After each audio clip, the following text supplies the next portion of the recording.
Hey friends, what's up? In this video, I'm going to give you a quick overview of the difference between surround sound receivers and doing separates. One of the questions we frequently get asked from clients who are looking to do a theater or a surround sound is they want to know if they should use a surround sound receiver or if they should use something we refer to as separates. And I wanted to give just a really quick overview here. We're not going to exhaust this or go very deep, but I thought this would be helpful for those of you if maybe you're kind of new to this and the concept of separates is kind of unfamiliar. Hopefully this will help answer the questions. I'll give you a couple of quick thoughts. We'll go from there. Most of us that have used some kind of a surround sound setup are familiar with a surround sound receiver. And the surround sound receiver does a couple of things. It processes the signal that's coming to it from like the Blu-ray player or the satellite receiver, the Apple TV, whatever it is.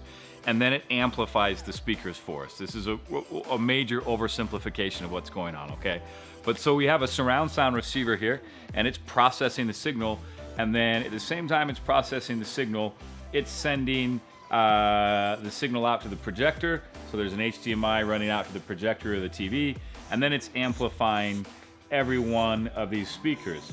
And even if you have a large surround sound, like a 7.1.4, you can now get surround sound receivers that will amplify every single one of those speakers and send the signal out to the subwoofer. So very, very powerful surround sound receivers. We see this a lot. Even in our higher end theaters, we still have clients using an all-in-one surround sound receiver. Now separates are a little bit different. When we're talking about separates, we take that surround sound receiver and we break it out into its individual parts. So we have a processor. A lot of times it looks like a surround sound receiver. It does a lot of the same things. It takes the signal, it processes it, it gets it ready to send it out where it's supposed to. And then we have separate amplifiers. Now, there's a lot of ways you can cut this up, and people go crazy with their separates, but something simple that we see a lot is somebody will use separate amplifier, one amplifier specifically for the front channels, and then they'll use another amplifier that is for the surround sounds and the Atmos. Now, you can divide it up further than that if you like, but this is a real typical setup. So I wanted to kind of show you a real application, just kind of it makes sense. We have a 7.1.4 setup here. So it's an Atmos setup.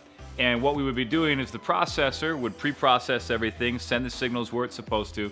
Then we have an amplifier, and the amplifier, this first amplifier, we're gonna dedicate to the 3 front channels. So this is gonna power these 3 speakers, okay? And then the second amplifier is gonna amplify the Atmos speakers as well as the surround sound speakers, okay? Again, you could chop this up, you could have a third amplifier, there's a lot of ways you can do this. And it's kind of the same thing with subwoofers. Even with subwoofers, especially if we're doing in-wall subwoofers, you're gonna come out of the processor into an amplifier that's specifically built for the sub, okay?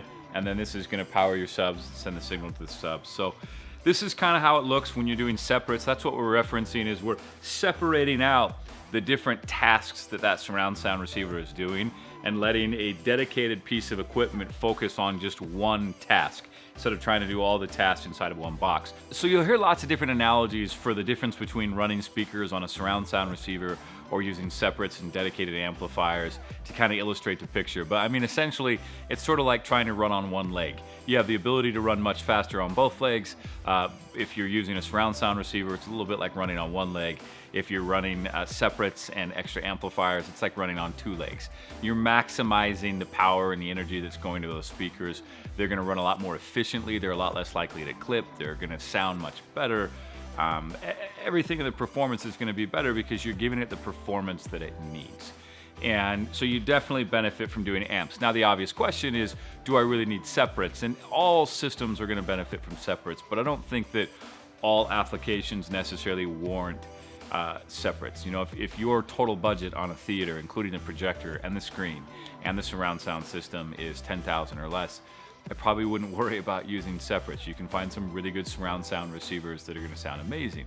And if you're getting up into much bigger theater systems or media room systems, or even if you're just focusing on a surround sound, we get that a lot. Clients come in, they've already got their TV or they've already got their projector and their screen, and they're just focusing on a dynamite surround sound system, then maybe a separate setup is going to be good for you.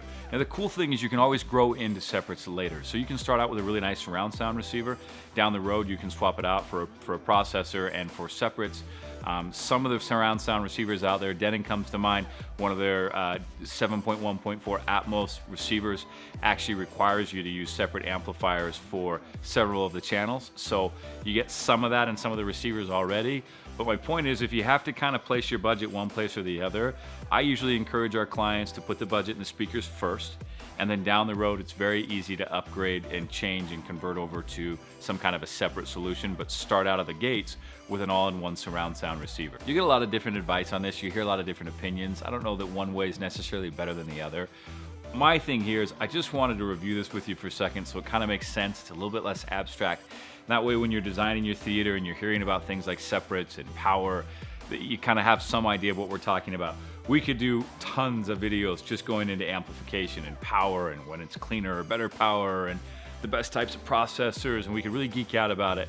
But if you just understand these basics, it'll help you make the right decisions for your theater. As always, I hope that's been helpful. A quick overview of the difference between receivers and separates. As always, we'd love it if you'd like, subscribe, and share this with your friends.